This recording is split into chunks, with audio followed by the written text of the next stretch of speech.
सहारा प्रणाम। मैं हूं उपेंद्र राय। हस्तक्षेप के स्पेशल एडिशन में आपका स्वागत है।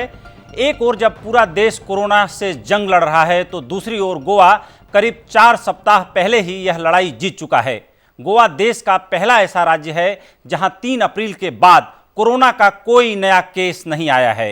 ये उपलब्धि इसलिए भी बड़ी है क्योंकि गोवा में बड़ी संख्या में विदेशी सैलानी पहुंचते हैं। फिर भी संक्रमण पर कुछ ही हफ्तों में काबू पा लेना आसान नहीं रहा होगा। ये भी चौंकाने वाली बात है कि एक ओर महाराष्ट्र में कोरोना के सर्वाधिक केस हैं तो दूसरी ओर पड़ोसी राज्य गोवा कोरोना से पूरी तरह मुक्त है। कोरोना के खिलाफ लड़ाई में गोवा की इस जीत पर बात करने के लिए हमारे साथ जुड़ रहे हैं गोवा के मुख्यमंत्री डॉक्टर प्रमोद सावंत। उनसे बातचीत का सिलसिला शुरू करेंगे, लेकिन सबसे पहले उनके सियासी सफर पर एक विशेष रिपोर्ट देख लेते हैं।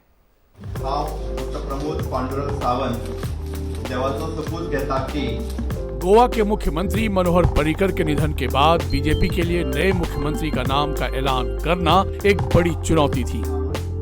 बीजेपी को एक ऐसे चेहरे की तलाश थी जिसमें पर्रिकर की परंपरा को आगे बढ़ाने और सहयोगियों को एकजुट रखने की सियासी क्षमता हो। ऐसे में बीजेपी ने डॉक्टर प्रमोद सावंत पर भरोसा जताया और 19 मार्च 2019 को उन्हें गोवा में गठबंधन सरकार का मुखिया बनाया गया।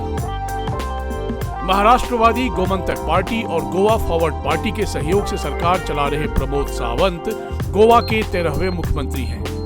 गोवा के युवा सीएम डॉक्टर प्रमोद पांडुरंग सावंत पेशे से किसान और आयुर्वेदिक चिकित्सक रहे हैं। इससे पहले वो गोवा विधानसभा के अध्यक्ष पद की जिम्मेदारी भी संभाल चुके हैं। 24 अप्रैल 1973 को जन्मे डॉक्टर सावंत सैंकलिम विधानसभा का प्रतिनिधित्व करते हैं।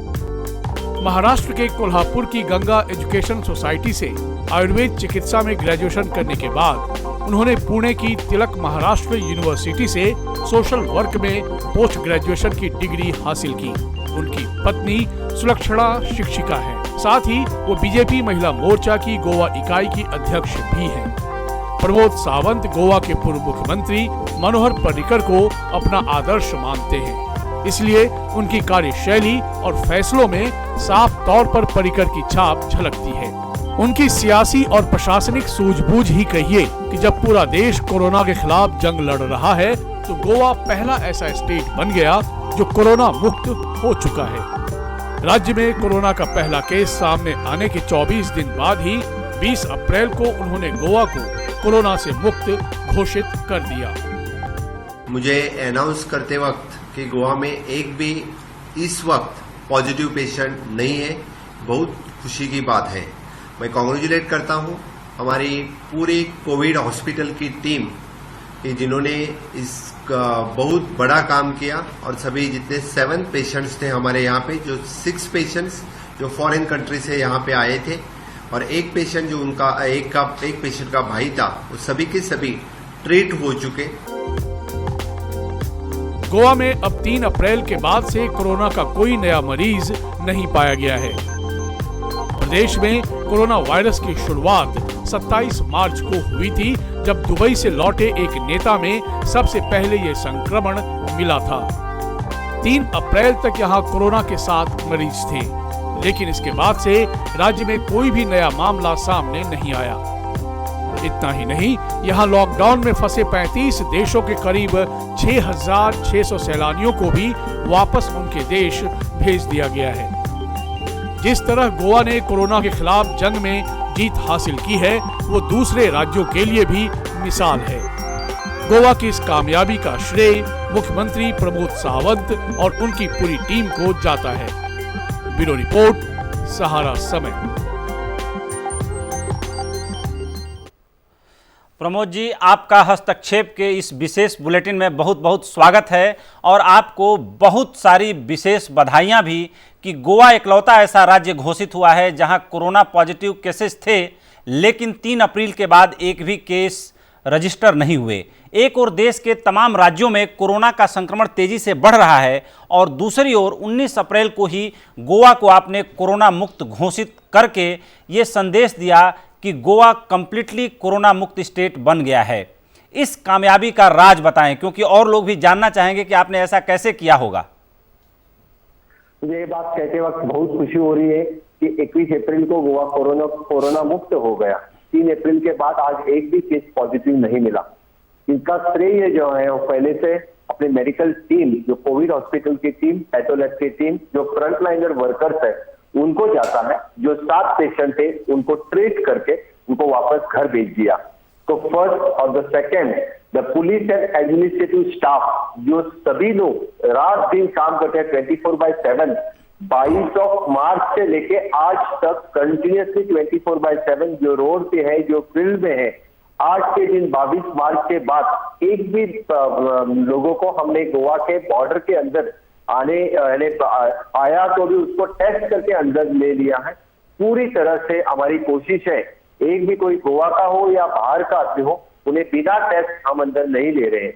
तो उसका पूरा श्रेय जैसे कि कोविड हॉस्पिटल के टीम को जाता है, हमारे पूरे एडमिनिस्ट्रेटिव टीम को, सीएस से लेके लास्ट पुलिस तक, और जो पूरे गोवा के लोगों को जाता है। हर वक्त जो मैंने कहा लास्ट 45 डेज में वो सभी बात लोगों ने सुनी और उसी तरह से मुझे सहकार्य दिया, तो पूरी सभी लोगों को जाता है। अगला सवाल ले रहा हूं। गोवा में 3 अप्रैल के बाद से कोई नया कोरोना मरीज सामने नहीं आया है। ये बहुत सुकून देने वाली बात है। कोरोना संक्रमण को रोकने के लिए आपने किस तरह की रणनीति बनाई उस वक्त? क्योंकि डॉक्टरों का कहना है, आप खुद डॉक्टर हैं, कि एक व्यक्ति करीब 450 लोगों को संक्रमित कर सकता है। आपके राज्य में 7 लोग थे तो कम से कम 3000 से ज़्यादा लोग संक्रमित हो सकते थे और ये चेन पूरे गोवा को संक्रमित कर सकती थी। तो इस पर कैसे खबर आते ही कैसे आप लोगों ने इस पर अपनी चुस्ती फुर्ती दिखाई? आपकी बात सही है कि कम से कम 3000 तक लोग पॉजिटिव हो सकते थे, लेकिन जैसे ही हमें जो पेशेंट पॉजिटिव मिला तो उसके फर्स्ट कांटेक्ट, सेकंड कांटेक्ट, इन सभी लोगों को इंस्टीट्यूशनल क्वारंटाइन सेंटर में रखा और उतनी प्रिकॉशंस ली कि ये लोग दूसरे से संक्रमित न करे, इसलिए उसकी पूरी कोशिश रही। और उन सभी लोगों को हमने पूरी तरह से उनकी टेस्ट की, वो टेस्ट नेगेटिव आई। इसके सिवा जो लोग स्टेट के विदेश से आए उन लोगों को हमने होम क्वारंटाइन करके रखा। सिर्फ होम क्वारंटाइन करके नहीं, तो पूरी तरह से वो होम क्वारंटाइन मेंटेन करते हैं क्या नहीं, उनका ध्यान भी रखा। पूरे सभी गोवा में, पूरे स्टेट में ऐसे ढेर सारे लोगों को हमने होम क्वारंटाइन में भी रखा और इंस्टीट्यूशनल क्वारंटाइन में रखा। इसलिए जो भी कोई असिम्टोमेटिक केस भी होगी तो भी वो पहले पॉजिटिव नहीं हो पाई या उन बाकी लोगों से संक्रमित नहीं हो पाई। इसलिए पूरे एडमिनिस्ट्रेशन इन्हीं के सहकार्य से हमें कर पाए। देश में लॉकडाउन की वजह से घरेलू और अंतर्राष्ट्रीय उड़ानों पर भी प्रतिबंध लगा हुआ है। ऐसे में आपने 106 लोगों को विशेष विमान से लंदन भिजवाने की व्यवस्था की या उनको परमिशन समेत तमाम जो जरूरी चीज़ें थी वो करवा के दिया। ये पूरा मामला क्या था? 106 लोगों से नहीं, कम से कम गोवा से 6000 से ज्यादा लोग गोवा से फॉरेन कंट्री के लिए निकल चुके। मोर देन 33 स्पेशल एयरक्राफ्ट, जिन लोगों ने मिनिस्ट्री ऑफ एक्सटर्नल अफेयर्स की परमिशन लेके वो गोवा एयरपोर्ट पे आए, तो गोवा सरकार ने उन्हें पूरा सहकार्य किया। कहाँ हमने होटल्स और बाकी जगह जो फॉरेनर्स थे उन लोगों को फैसिलिटेट करके उन होटल से एयरपोर्ट तक लाए और उन लोगों को उनकी कंट्री में जाने के लिए गोवा सरकार का पूरा सहयोग रहा। तो जो एविक्यूएशन फ्लाइट थी, जो मुझे मीडिया की एक रिपोर्ट में देख रहा था जिसमें था कि स्पेशली 106 लोगों को अलग से शायद आपने लंदन भिजवाया था, तो इवैक्यूएशन जो फ्लाइट थी वो ब्रिटेन से आई थी या भारत सरकार ने आपके कहने से कुछ फ्लाइटों का इंतजाम किया था? नहीं, वो सभी फ्लाइट उन्हीं के कंट्री से यहाँ पे आई थी। इवैक्यूएशन फ्लाइट उन्हीं के कंट्री से यहाँ पे भेज दिए गए रहे हैं। सीधे गोवा में बड़ी संख्या में विदेशी सैलानी आते हैं और जो आरोग्य सेतु ऐप है उसमें एक ये बड़ा क्वेश्चन है कि आप किसी फॉरेन विदेशी सैलानी से मिले हैं क्या? क्योंकि सबसे ज़्यादा एक्सपोजर जो है वो फॉरेनर्स के आने के कारण ही है। विपक्ष लगातार हमलावर रहा प्रधानमंत्री पर कि 1000 अमेरिका से सिक्योरिटी पर्सनल आए थे, इसलिए आगरा जो है हॉट स्पॉट बन गया। और आपके देश में तो आपने जैसा बताया कि 6000 से ज़्यादा विदेशी सैलानियों को आपने गोवा से ट्रांसपोर्ट करके उनके देश भेजा। तो ऐसी स्थिति में एक्सपोजर का बहुत बड़ा खतरा रहा होगा। तो ये सारी चीज़ों को आप लोगों ने कैसे कंट्रोल किया? क्योंकि विदेशी सैलानी या विदेशी लोग ही सबसे बड़े संक्रमण के कारण हैं, सबसे बड़े रीजन वही हैं। जी हाँ, आपकी बात सही है, क्योंकि गोवा में भी जो 7 पेशेंट थे उसमें से 6 पेशेंट वो फॉरेन कंट्री से आए थे, और उन फॉरेन कंट्री से आने के वास्ते एक को उसके भाई के वास्ते उसको कोविड-19 पॉजिटिव था। जितने लोग 22 तारीख तक फॉरेन से आ रहे थे, हमने 22 मार्च का जो जनता कर्फ्यू था वो 2 दिन बढ़ाने के बाद इस तारीख से लॉकडाउन स्टार्ट हुआ। यहाँ पे अवेयरनेस और एजुकेशन बहुत अच्छी तरह से हमने लोगों को समझाया। इसी कारण जो फॉरेनर्स थे वो होटल में ही क्वारंटाइन रहे, उनकी सभी कुछ फैसिलिटीज हम उन्हीं के होटल में उनको दे पाए, जैसे कि खाना, उनका रहना, उनकी मेडिसिन, सब कुछ फैसिलिटीज उनको हम होटल में प्रोवाइड कर पाए। हमने कोशिश की, होटल वालों ने कोशिश की, उन लोगों ने भी अच्छी तरह से सहकार्य किया, और बाकी लोगों को उन लोगों को फैसिलिटेट करते हुए इन सभी लोगों ने अच्छी तरह से काम किया। इसलिए इतने सारे फॉरेनर्स होने के बाद भी हम किसी का कम्युनिटी ट्रांसमिशन नहीं हुआ, क्योंकि उन लोगों से दूसरों को ट्रांसमिशन भी न होने पाया। देखिए, गोवा का गौरव इस पूरी लड़ाई को जीतने के बाद और गोवा को कंप्लीट कोरोना फ्री घोषित करने के बाद गोवा का गौरव पूरे देश में ही नहीं बल्कि दुनिया में भी बढ़ा है। इसलिए बढ़ा है कि हिंदुस्तान का इकलौता शहर गोवा ऐसा है जिसके बारे में पूरी दुनिया जानती है, क्योंकि पूरी दुनिया के लिए वो अट्रैक्शन का केंद्र है, आकर्षण का केंद्र है। ऐसे में गोवा के हेल्थ इंफ्रास्ट्रक्चर के बारे में थोड़ा सा हमारे दर्शकों को बताएं, लोग जानना चाहेंगे। जी हाँ, जैसे कि आपने बताया, गोवा स्टेट को पूरी दुनिया में जानते हैं एज अ टूरिस्टिक प्लेस के बारे में। तो गोवा में हेल्थ इंफ्रास्ट्रक्चर बहुत अच्छी तरह का health infrastructure, primary level, secondary level और अपने मेडिकल कॉलेज यानी टर्शरी केयर सेंटर, अच्छी तरह से हेल्थ फैसिलिटीज है। जो कोविड के लिए चाहिए था वो सेपरेटली कोविड हॉस्पिटल, जिस दिन हमारे पॉजिटिव पेशेंट डिटेक्ट हुआ उसमें दूसरे ही दिन हमने स्टेप ली और अपना कोविड हॉस्पिटल एस्टैब्लिश किया। आज के दिन भी कोई भी बायोमेट्रिक पॉजिटिव आया तो हमारी टीम पूरी रेडी है separately to treat in separate covid hospital.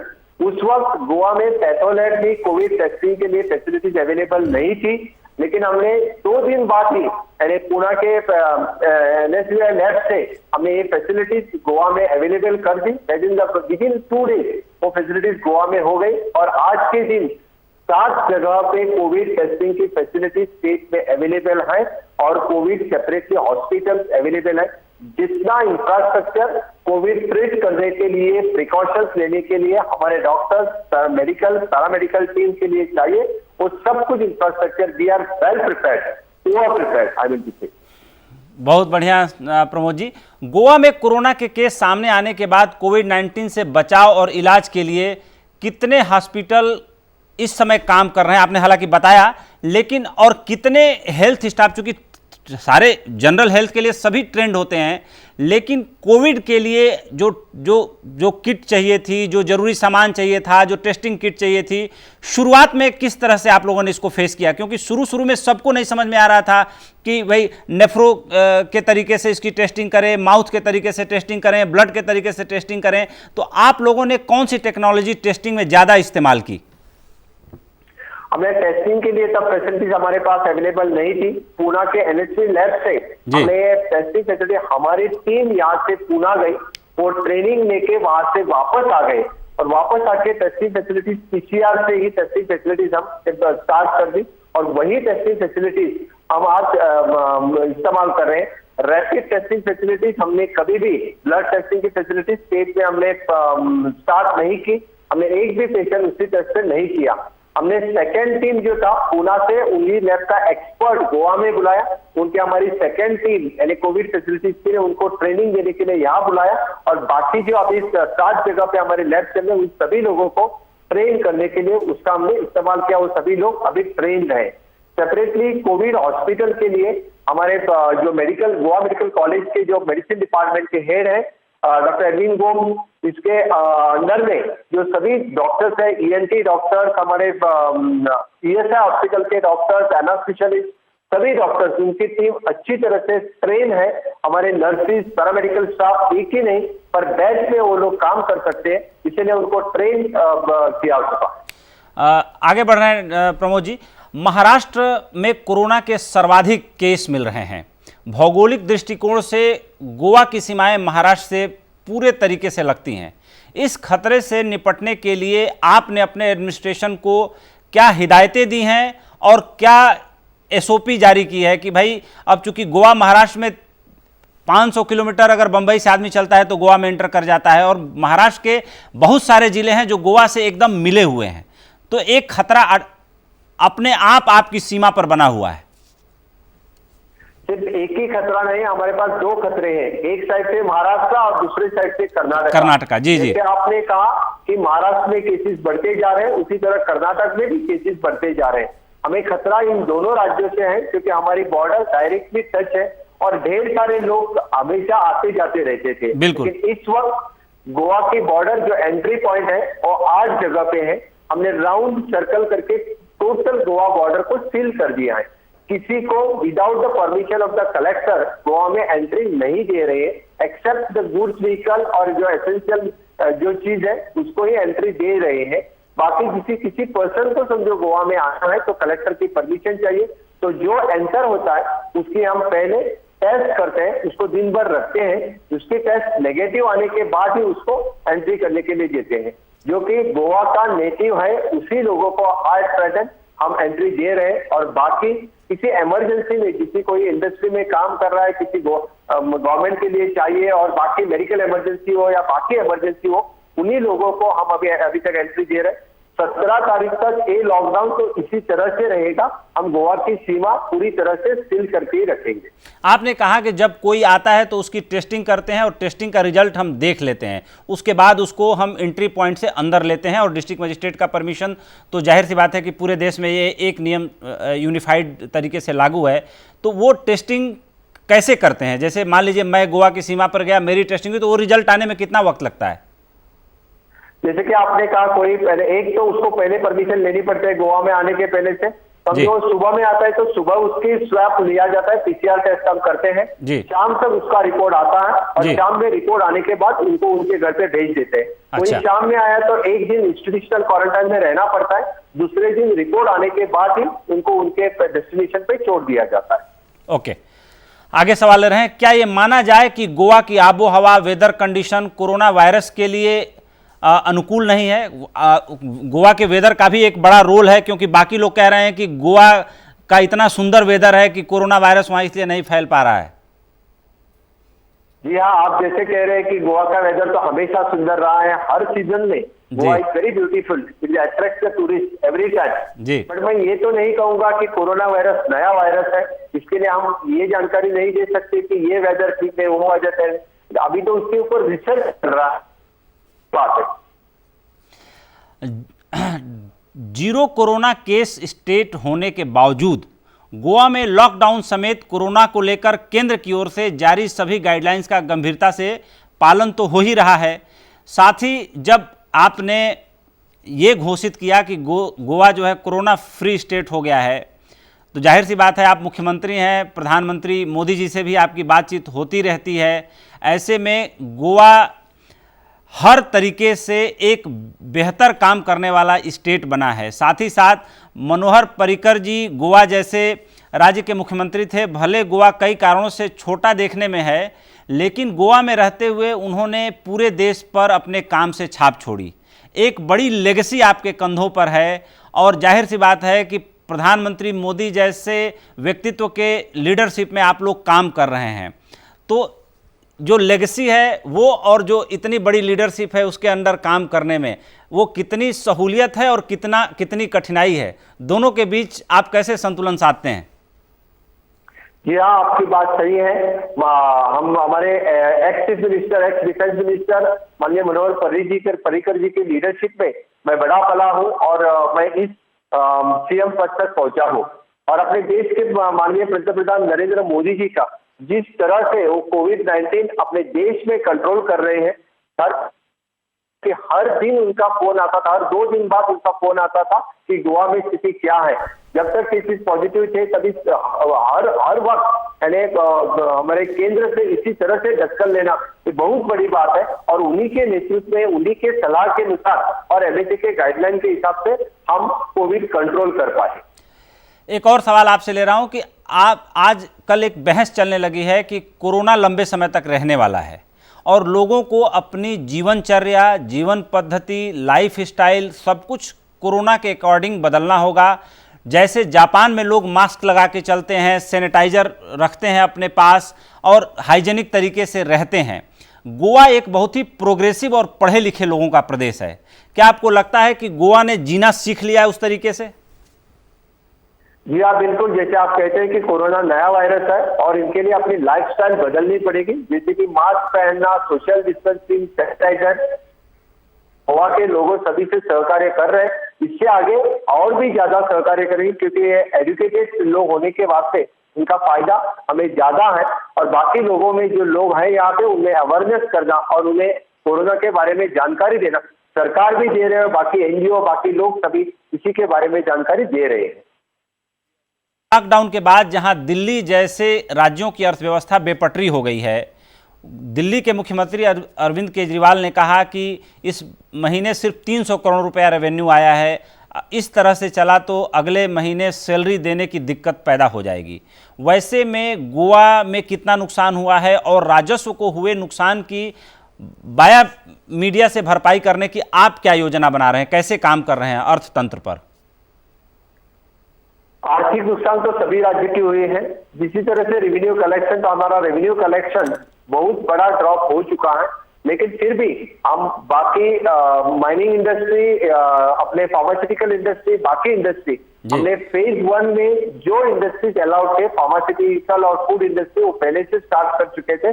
और आज के दिन में गोवा में 100% industries with 80% of the capacity start हो चुके हैं। और मेरी कोशिश ये है कि सभी इकोनॉमिकल एक्टिविटी अच्छी तरह से चले। स्टेट का रेवेन्यू के प्रॉब्लम तो है ही, और इसके लिए हमारी कोशिश जारी है कि किस तरह से हम आगे लेके जाए। गोवा की पूरी अर्थव्यवस्था, जैसा कि पूरी दुनिया जानती है, कि टूरिज्म पर टिकी है। कोरोना संक्रमण के बाद अगर किसी सेक्टर को सबसे ज़्यादा नुकसान हुआ है तो वो टूरिज्म सेक्टर ही है, वो एयरलाइन हो, हॉस्पिटैलिटी हो, सारी चीज़ें हैं। तो ऐसे में गोवा के सामने एकाएक चुनौतियां बहुत ज़्यादा बड़ी हो गई हैं।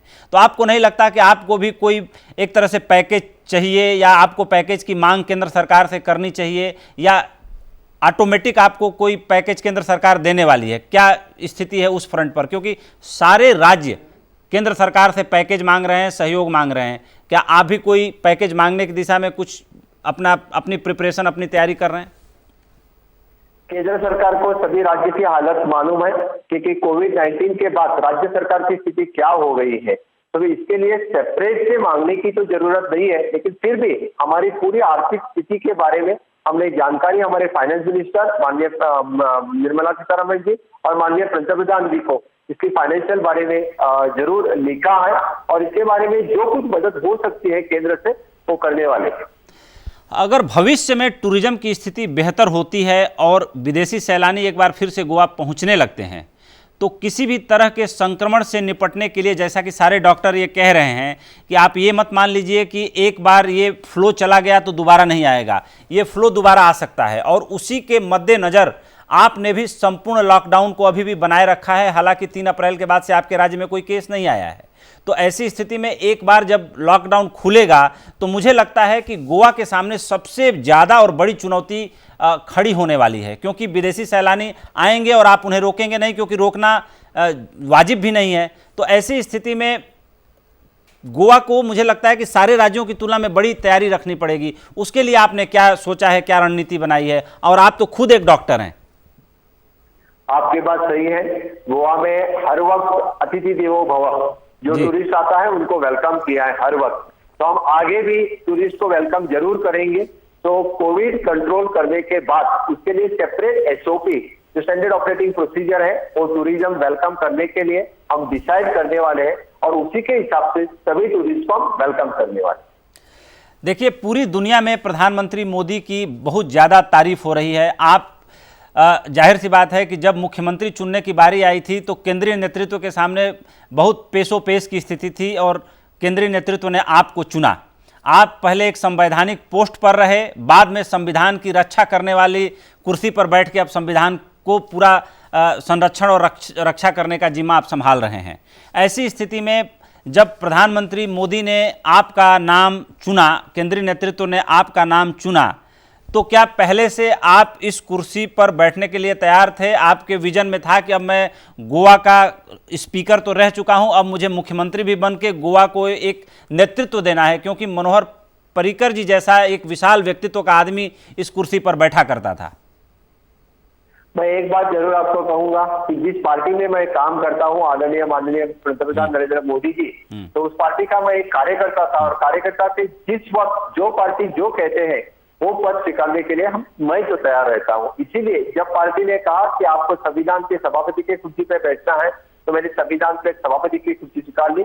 और जब पार्टी ने कहा कि अभी आपको मुख्यमंत्री पद स्वीकारना है, तो वो मैंने मुख्यमंत्री पद स्वीकारा। और लास्ट 1 साल से जो काम मुझे दिया है माननीय प्रधानमंत्री मोदी जी और अपने पार्टी ने, वो काम अच्छी तरह से मेरा 100% डाल के मैं वो कोशिश कर रहा हूँ कि 100% गोवा स्टेट के लिए डालूं, यही मेरी कोशिश है। प्रमोद जी, आपने हस्तक्षेप के इस विशेष बुलेटिन के लिए समय निकाला, आपने सहारा न्यूज़ नेटवर्क के साथ बातचीत की, इसके लिए आपका दिल की गहराइयों से मैं शुक्रिया अदा करता हूं।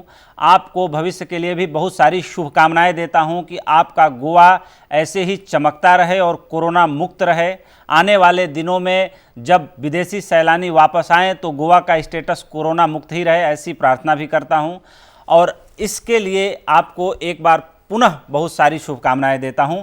तो ये थे गोवा के मुख्यमंत्री प्रमोद सावंत जी, जिनसे हम हस्तक्षेप के विशेष बुलेटिन में बात कर रहे थे, और किस तरीके से उन्होंने अपनी सूझबूझ से गोवा को कोरोना मुक्त बनाया और इस स्टेटस को अभी भी वो कायम रखे हुए हैं। हालांकि संपूर्ण लॉकडाउन का पालन उन्हें भी करना पड़ रहा है और राजस्व का बहुत ज़्यादा नुकसान इस लॉकडाउन की वजह से गोवा को भी उठाना पड़ा है, क्योंकि टूरिज्म इंडस्ट्री ही सबसे ज़्यादा पूरी दुनिया में प्रभावित हुई है। और भारत में टूरिज्म का स्वर्ग अगर कहा जा सकता है तो गोवा को ही कहा जा सकता है। तो हस्तक्षेप के इस स्पेशल बुलेटिन में इतना ही।